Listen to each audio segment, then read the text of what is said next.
परशुराम कैसे भी सलोनी की सच्चाई को सबके सामने लाना चाहता है, लेकिन इसे कभी भी भरोसा नहीं होता कि शायद उसने इसके ऊपर गोली चलाई है। लेकिन कहीं ना कहीं यहाँ जो चाहते हैं शीतल, ये अपने प्लान में पूरी तरीके से कामयाब हो जाते हैं।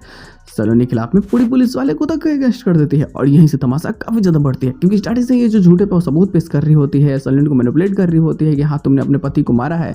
तो परशुराम भी उससे बातें करता है और बातें अनजान मन करके करता है और इसे ये समझ नहीं आता कि आखिर तुमने मुझ पर गोली क्यों चलाई थी, यानी कि तुमने अपने पति पे गोली क्यों चले। वो बताती है कि मैंने नहीं चलाया, मेरे जीवन में कोई दूसरा पुरुष नहीं है, लेकिन ये बातें नहीं मानता। ये छानबीन करने के लिए यहाँ से चला जाता है और शीतल पे चले जाती है पुलिस वालों के पास में और झूठे सबूत पेश कर देती है कि हाँ मैंने देखा है सलोनी के सामने पति को मारा है। और हालांकि यहाँ से तमाशा बढ़ता है। सलोनी के लिए ये चीजें बहुत ज्यादा मुश्किल क्रिएट कर देती है जब पता चलता है कि जब उसके बच्चों को स्कूल से निकाल दिया गया है और अब कुछ भी नहीं है, रहने के लिए कोई जगह भी नहीं है जहाँ पे है। वहीं इसका बेटा भी इसके चला जाता है इस चीज को लेकर के कि अपने पापा को गोली मार दिया है, जान से मार दिया, ऐसा क्यों किया है।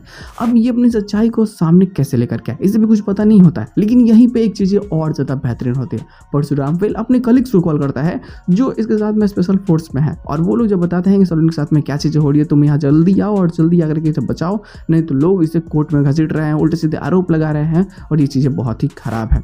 लेकिन ये समझ नहीं पाता कि आखिरकार वो गोली चली तो चली कैसे। तब इसका दिमाग घूमता है और तब इसे पता चलता है कि वो गोली तो उसने चलाई ही थी, लेकिन गोली इस पे नहीं किसी और पे चलाई थी, क्योंकि वहां गोली लगने के बाद में एक और इंसान की मृत्यु हुई थी और वो गोली सलोनी के कारण ही हुआ था।